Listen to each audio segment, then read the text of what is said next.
Hey, we're two fat guys. Hello, we just watched Generation X. You know what the best way to do an X-Men movie is, show, is to have no mutant powers ever used, ever. At all. They used it a couple times. A couple times. They used more powers in that than they did in the movie specials. I can say that with certainty. Don't bring that movie up. It's a great movie. So we're talking about Generation X. Yeah, Generation X was a 1996 TV movie that was meant to be a pilot. And it's probably a good thing it didn't get picked up. Mm-hmm. It feels very 1996. Actually, that's not true. It feels very like 1993. Yeah. There's like Hootie and the Blowfish references, and talking about Quentin Tarantino wearing sunglasses, which I don't know. I'm apparently too young to know he's famous for wearing sunglasses because I was confused by that. Like, I've seen his face. I've seen his face a lot. Weird looking. Looks like an adult fetus. That's true. I'm not trying to be mean. I love the guy. He's fantastically talented. Just that is the easiest way to describe him. But Generation X, so there are like 5 kids at Xavier's school. Xavier is not at Xavier's school. Nope.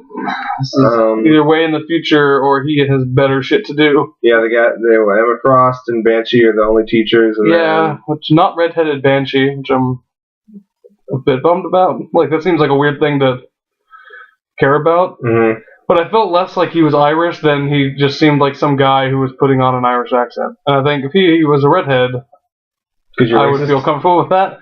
Yeah? Like, is that... You're harassed, as previously established? I am harassed. That's true. But that was interesting. The villain was not any sort of villain from comics that I know of.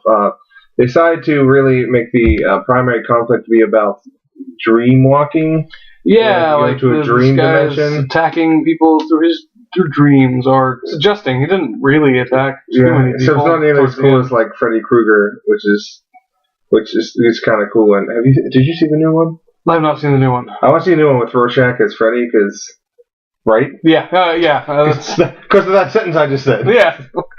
But yeah, it was Matt Frewer, who, if anyone else knows, it's Max Headroom, and he was in The Watchmen. And on the Show for Kids as the neighbor, which is apparently like the least him role, and that's the only thing I knew him from. So this Jim Carrey style, over the top villain. Yeah, which took you a while to convince me. You're like, oh, he's just being Jim Carrey. I'm like, no, he's and then at one point, zany. At one point he was like smiling. At one point, he just did a straight up Jim Carrey line or something, and I was like, oh shit. You're like, all right, that's fair cap.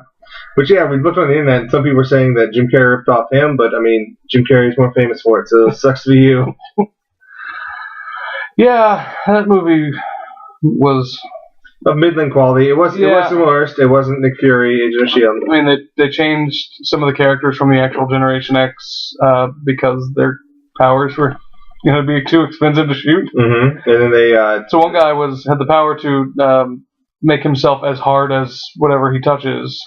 He said they didn't show his skin change. They showed him pick up and he was like, oh, I've got a rock, and there's a sound effect, and then someone punches me and goes, oh, God, my hand. It's a pretty good impression. Were you not? Was that you? I was. You gained a lot of weight. Well, I was playing the young jock high school asshole. You actually were always like this. You just lost like 150 pounds to the row and then gained it all back. And they're like, no, we can go with someone else. I'm like, no, I'm doing it. Oh, it's some F-bombs in this. Yeah. You can't fucking cuss. Yeah. Movies. Apparently it was in the UK or international versions. They had like cursing and racial slurs at one point. Yeah, racial slurs. And called him a wetback. Yeah. He talks about mind raping his little sister. Yeah, like that point. I'm like, oh shit. Cleaned up for the American version, because we sat there and it's great because she said fuck the first time. And we started talking, and like 3 seconds later, like, oh yeah, that's fucking nuts. And I'm like, did she say that, or did she say like knuckin' futs or something weird? Did she say fuck? And then she did it like 2 more times. We're like, oh, yeah, she's definitely saying that. Like, all right, we're pretty sure we're not crazy. Only in the one scene, which is weird. Mm-hmm. It's almost like they did it so that way. Oh, you can just cut the scene out in the American version. Yes, but we really want cursing in here. The actor, it was in her contract. She's like, I get to say fuck 3 times. Oh man, we should do a list of the best use of the one F-bombs. We should at some point. Look for it. Side note, future people. That seems like that's going to take research. Mm-hmm. Mm-hmm. Mm-hmm. We'll pay Kurt to do it, and by pay I mean force Kurt to do it, and then he'll pay us. Oh, perfect. Mm-hmm. Mm-hmm. So next up is Blade 2. I believe, Blade 2, which we may or may not get tonight. Game of Thrones is a thing, so we may make that happen. So we'll see. So possibly tonight, possibly tomorrow, but yes. Yeah, Blade 2 will be the next up. Huzzah!